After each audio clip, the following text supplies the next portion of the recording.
Here's what you get with this episode of The Nice Guys on Business. Everybody's still reading information and people are still writing about it. So the writers pretty much have they're the ones that have stayed the same. Where they're writing for has now changed as far as online and still in the traditional side. That's been sort of like the new, but still a lot of the old is being kept. The answer to life, the universe, and everything? Well, that's 4242 DJ Doug, of course. I'm sorry, what was the question again? Go from where you are now to where you could be. Get expert tips to grow your business, to be more productive and more efficient, whether you're trying to build influence, grow your community, or make it rain.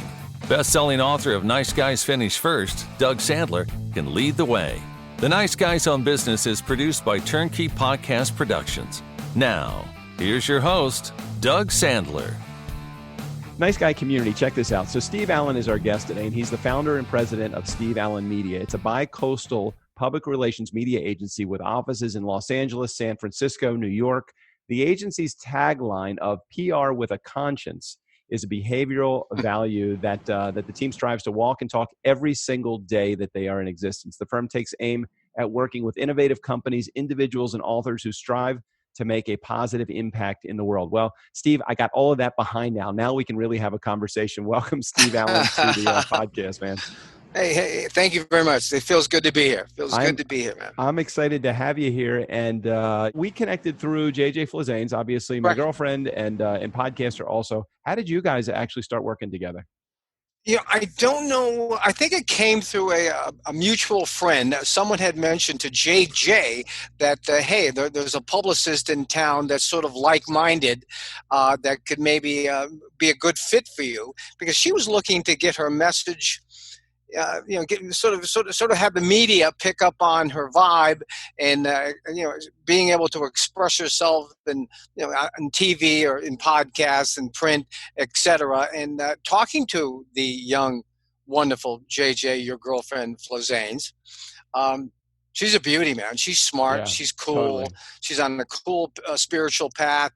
Liked everything that came out of her mouth. So I think there was two gloves, shook hands, and it was a nice feeling to be with her. And I gotta honestly say, every time she did something on the air or with a radio podcast or whatever it may be, the feedback was dynamite, Doug. I mean, we got great feedback, and I don't care what any publicist says. You're only as good as the horse you ride. I mean, I'm only as good as my clients, man. Right. We've been around a long time, but I've been blessed, hallelujah, to have some great folks walk through the airwaves to us.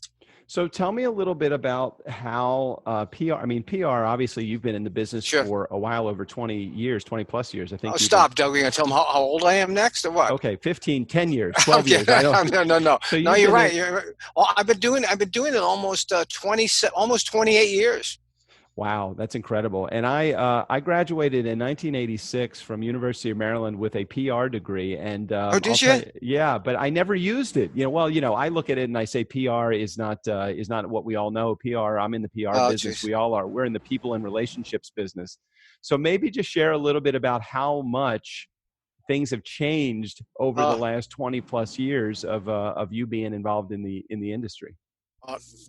All right. Yeah. No. That's a great question. Let me. It's funny. I sort of came in the PR industry. I got out of acting because being an Irish guy married to an Irish beauty, we were about to give birth to our fourth child. She was. Wow. And I had just turned 40. And she looked at me like, hey, big guy, we got $108 left. What do you think, man? What do you? We've paid off all of our bills. We should maybe think about the future. And I'm like, oh, shake and rattle and roll me, bro. So I went outside and I actually, I'll make this quick. I sort of hugged my little, my sort of big palm tree, and I asked for guidance. And I sort of jumped with one of my three part-time jobs at the time, which was working for a PR firm, sort of doing basic things, whatever he wanted me to do. And I sat down with him and said, hey, man, instead of part-time, what if I went full-time with you? And he opened up the door for that, and there I jumped. And sort of my agents sort of said, hey, man, take as much time as you need. There's nobody in the world, in the acting world, that has 4 children. So, whenever you can figure that out, come on back. Well, I never came back is what happened next. And, so, but anyway, how I sort of entered probably about, in 92, the fax machine was definitely invented way back, I think, late 70s, but really never came into being really like used by the big guys until like maybe 89, I'm guessing, 90. I mean, I remember going down the street and you could see like, like the big in the window, we have fax machine, we can fax for you. Or you go to the hotel lobby. You remember going down the hotel lobby and say, hey, could you fax this out for me? I remember. And they would charge you like, $3 for the first page. Oh, yeah, totally. And only $1 for the every page after. Anyway, so I came in the fax time, which was an interesting time. And because it was like, wow, being able to send something from here to New York and you can stand there and take a look at it, that was a big blanking deal, brother. Wow, is that a big deal? So anyway, so that happened, and then that was also right around the time too when like acupuncture had sort of come into being vogue and being a chiropractic. I don't know if you remember that a lawsuit about chiropractic work was really sort of like foo-foo and woo-woo, but no, it won its case, and that became sort of even more acceptable. And then everybody too, to me in the late 90s, as I got in 92, they were sort of not only checking about, who you are and where I come from, and sort of looking at their religion and sort of questioning things, and more spiritual minded things were happening. And also too, the whole herbal world and East meets West was really coming into like mid 90s-ish, was really starting to come into play. So that was sort of my intro coming into everything. And then I got hooked up into, I started going down a sort of a spiritual path, even more so than ever. And then I got hooked up with Doug, one of the angel gurus of all time, a lady by the name of Doreen Virtue. And we started putting things on TV and everything else, and ended up working with her and sort of creating a company which really took me into the spiritual world, and working with Wayne Dyer and Nick Bunick, and the list goes on.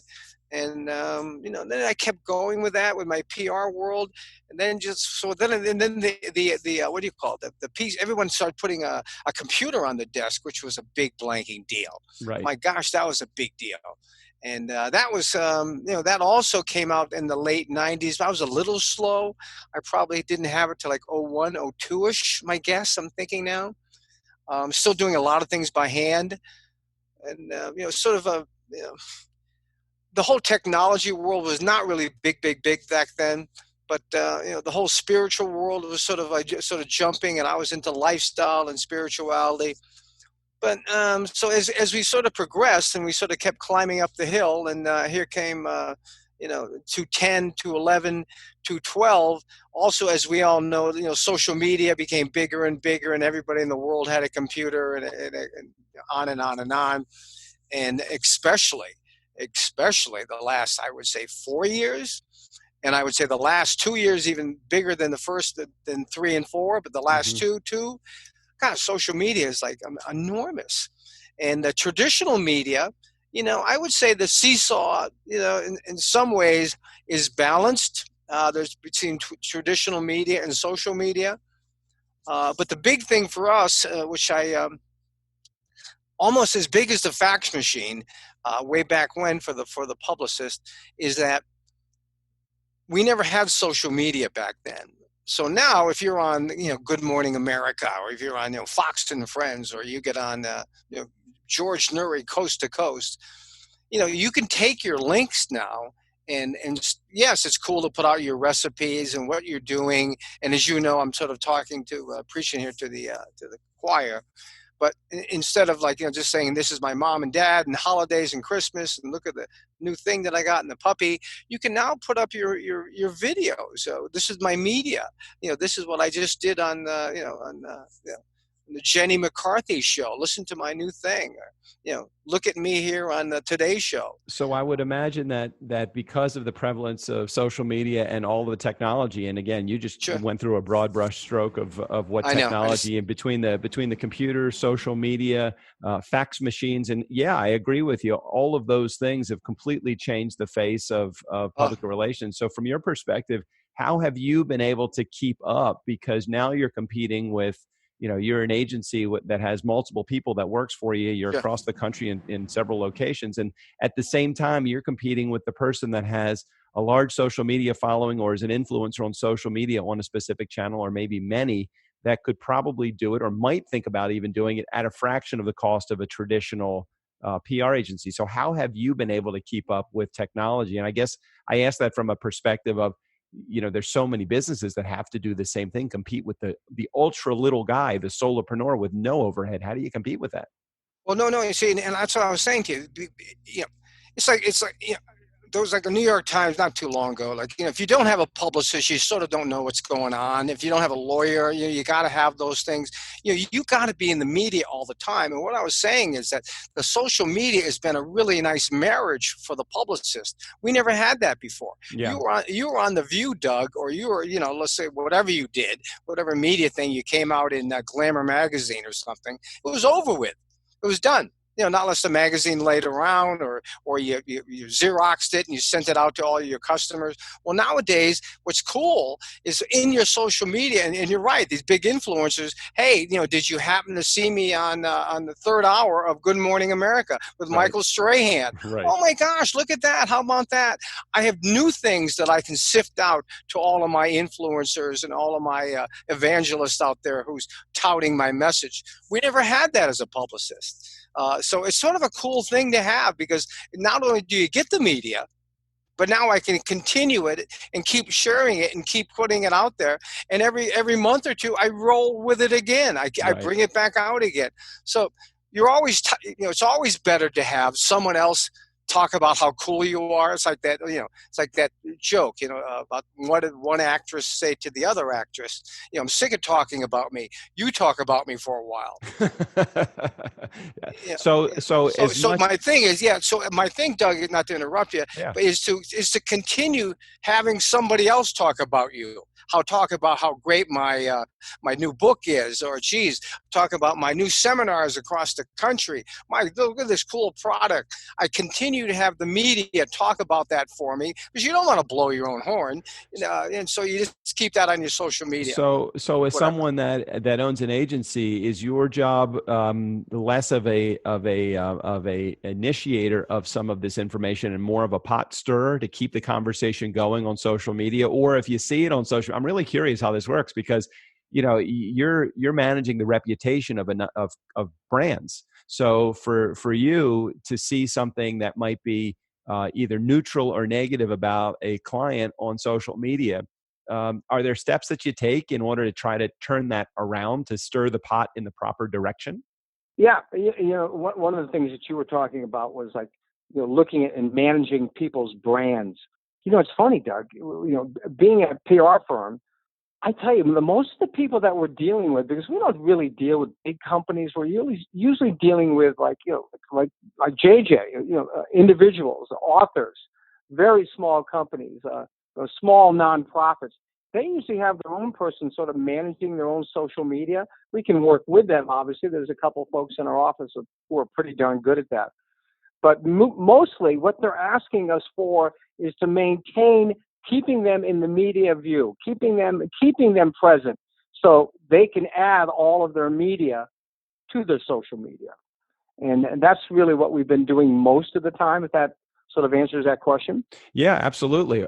So as equally as things have changed, things have also stayed the same. So what are some of the things that have actually stayed the same in the world of public, boy, that's a mouthful for me, public relations, that you haven't seen much change or much movement in? Great question. That's really a good question. It's funny, People Magazine now has, people.com has their online version.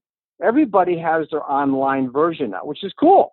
Almost 80 to 85% is my guess of the articles that you see written that you're reading about if you go on to HuffPost or something. These are all written by freelancers who are writing things for still traditional magazines on the newsstand and their online brands also. So what have I seen different? I see that the writers that I've been working with for the last 20 years, and they're everywhere, man. They're in Toronto to Boise to New Orleans. I mean, these freelancers live anywhere, and they're working with an eclectic group of platforms, traditional and new stuff. Everybody's still reading information, and people are still writing about it. So the writers pretty much have they're the ones that have stayed the same. Where they're writing for has now changed as far as online and still in the traditional side. That's been sort of like the new, but still a lot of the old is being kept. So what do you see as in terms of, and I always come back to this as we talk about reasons why people would need to pick up a potential service or two, and what would be a symptom that someone would be having to know that it's time to maybe engage the services of a company like yours and start thinking about additional PR or any PR for that matter? Sure. Yeah, it's funny. I do lecture on and give seminars on how you can do it yourself, because I can clean my gutters and I can change my oil, believe it or not, and I'm not a bad cook, but I don't have time, so a lot of others do it for me, and so you could do it alone if you really wanted to get into PR. But PR, it's funny, Doug, it's really one of the only validators that are still out there. I mean, if you, for some reason, it's just like almost an actor. If you see me in that movie, Once Upon a Time in Hollywood, in Tarantino's new flick, for some reason you see me in there. Oh my gosh, you're different, man! Like, wow, you're like a special guy. Can I talk to you or get your autograph? That's a little extreme. But if I see you, here's my example.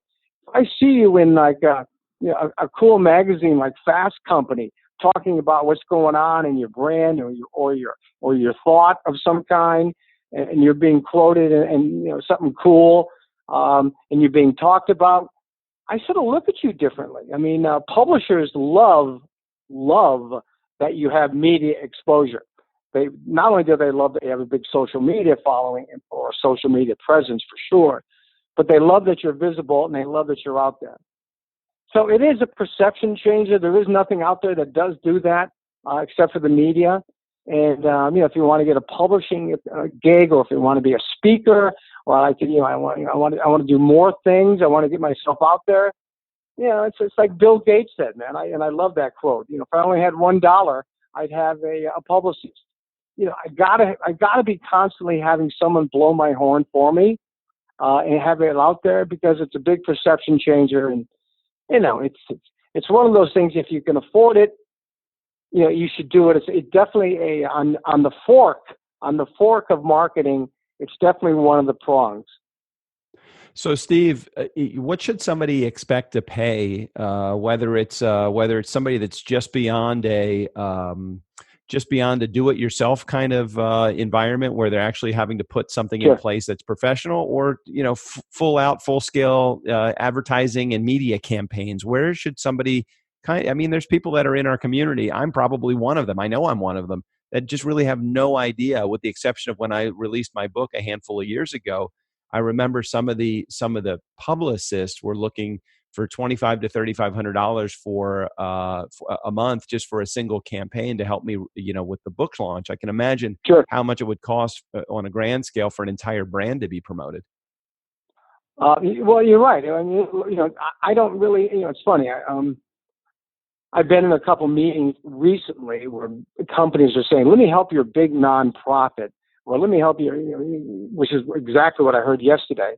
And someone's asking for, like, the old company had a $14,000 monthly retainer, which is not us at all. I mean, companies that work with the big guys and have all kinds of media campaigns going on, their retainers are very high.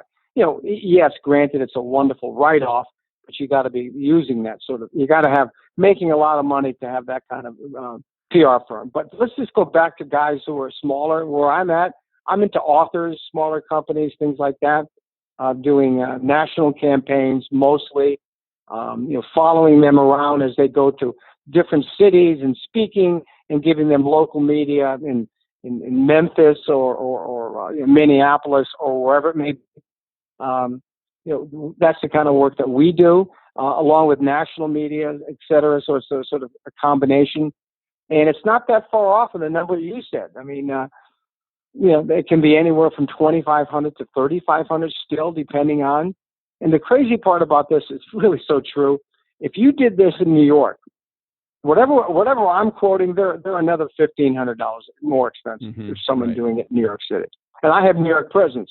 It's different. It's really amazing. But no, I would say 3,000, give or take, is what someone should think about for a national campaign, giving them media on the national platforms and also following them around as they speak or talk in different cities. And then what should somebody expect to receive in terms of services for that? Are they looking for media buys in addition to that fee? Are they looking to get social media posts and social media management, or is that in addition to? So what's baseline and what are the extras?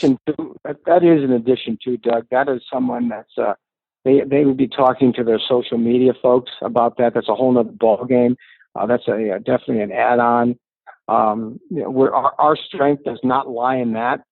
We have folks who are competent as all get out, but there are just, I always recommend them to keep us like their second choice. They should get a company that specializes in that, and I can recommend people. But it is what it is. That's a separate thing for us.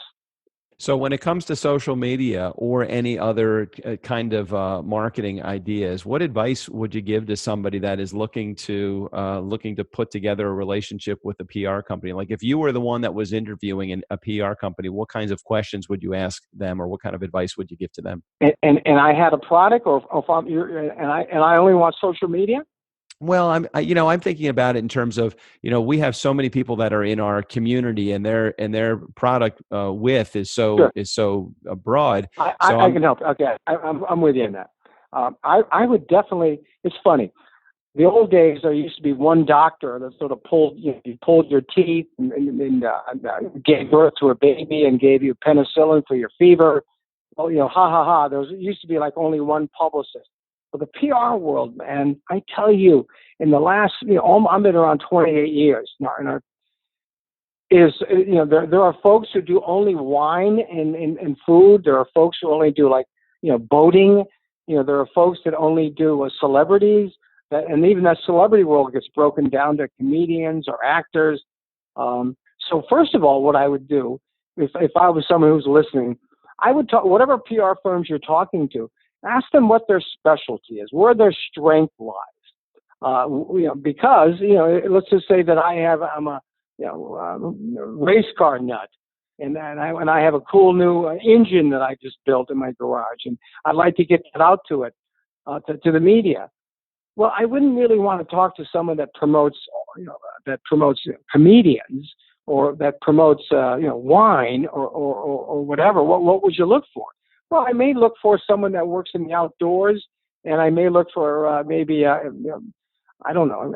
I'm sort of lost a little bit here, but I would keep narrowing it down and talking to them, and and like let's just say I'm a veterinarian, and I would say, hey, you guys work in health medical? Mm-hmm. Can I talk to some of your clients? Find out where their strength is, because you sure as heck don't want to go swimming in their waters if you've got something that's totally the opposite of what they do. Right. Does that help? Absolutely. And tell me a little bit about your team. How is your team? What are they most proficient in, and what are the areas where you guys really want to work? We're an 8-member team. We're an 8-member team, and lifestyle is a good game for us. Lifestyle, health, medical is a good game for us. Nutrition, this is why JJ we fit well together. She was nutrition and food and cooking, fun things, and exercise. That's our game. Spirituality is our game. Really, it's funny. We meditate every day as a group. We stand up and do our gratitude also, and we always look for things that make a difference because our tagline is PR over the conscience. So, we like to find things that are someone's out there that really they've really given it their all, and they want to do something that's going to make the place a better world. And so that's our vibe. So we're always looking for something sort of in the lifestyle-y, health, medical, nutrition, fitness, spirituality stuff. Got it. So if someone wanted to get in touch with you to find out a little bit more about how to engage your services, or at least to interview you and your company, do you handle the calls? Does somebody on your team handle the calls? What would they need to do? Well, it would come in. If anybody's listening would like to talk to me, gosh, why not? Absolutely. Those are coming around. Fine. If someone wants a question answered, they go to Steve Allen Media. They can look us up and give us a shout, and no problem. Love to. Absolutely. Best email to reach out to you? Hit me directly would be media@steveallen.net. And Allen is ALLEN. Yeah, we'll make sure we put it. steveallen.net. Yep, we'll make sure we put a link in the show notes so that you have access to Steve, and you can find out more information about the services he provides.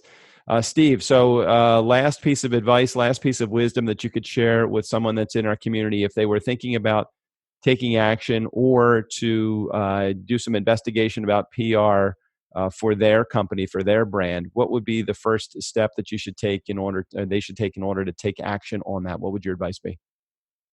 Well, two things. If we're thinking about if they had the budget and they wanted to look into getting a publicist for their company, they can always be Googled and I get something locally. I would also always look for someone that does it in New York and LA too.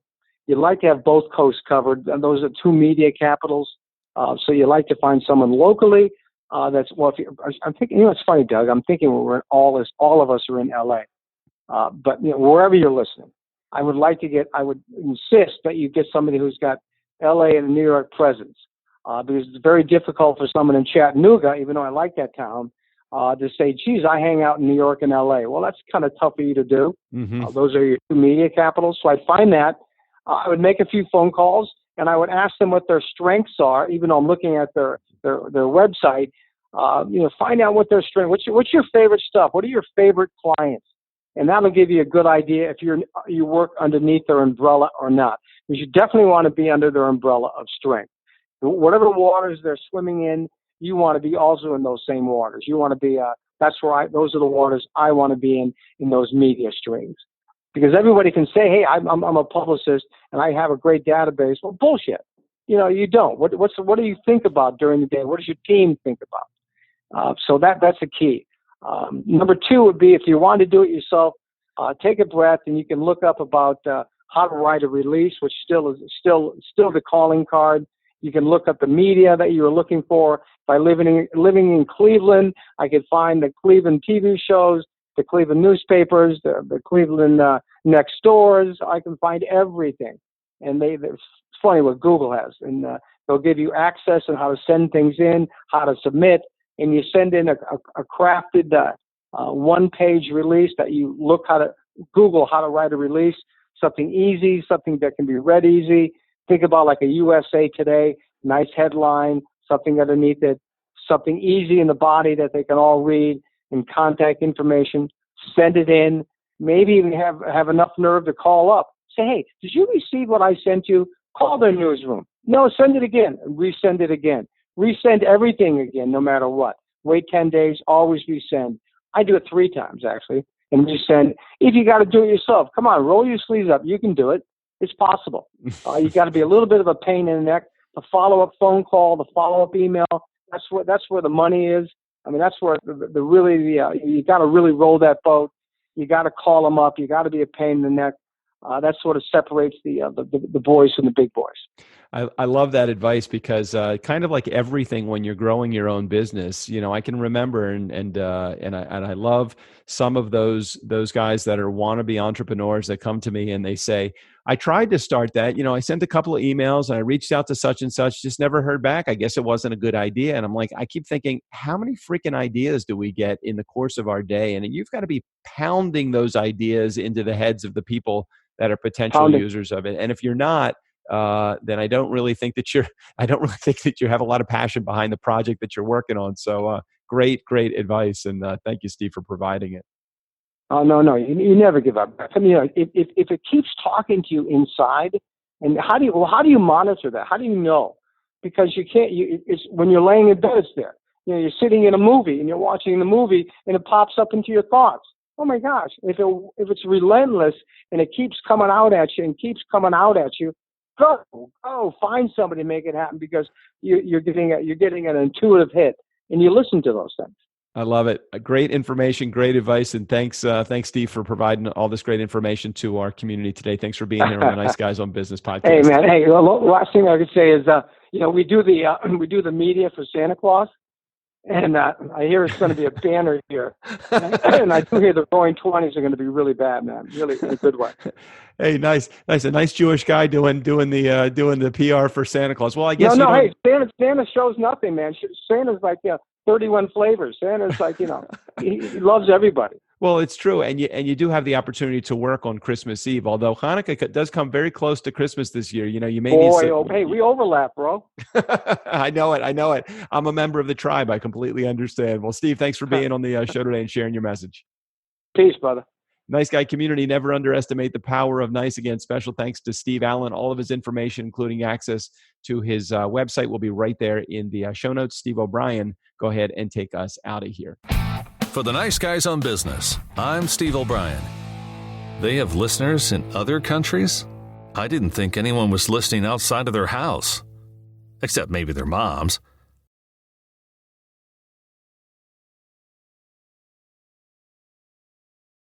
So Steve, explain the relationship between you and Jay. Hold on a second. I got to let a fucking cat outside. Hold on. Okay,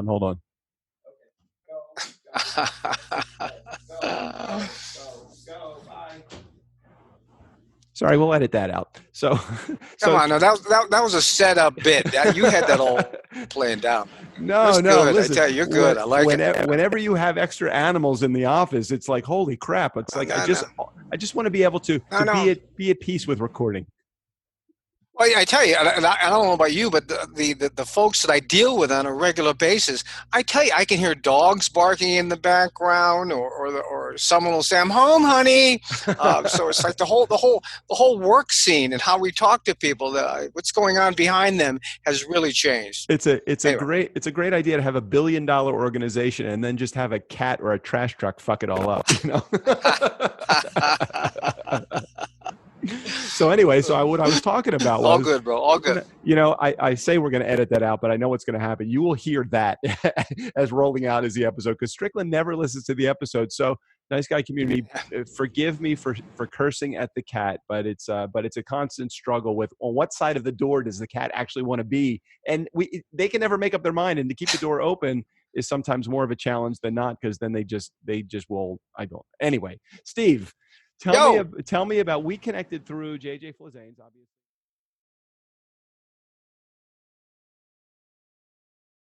Oh, I see. Running away, eh? You yellow bastards. Come back here and take what's coming to you. I'll bite your legs off.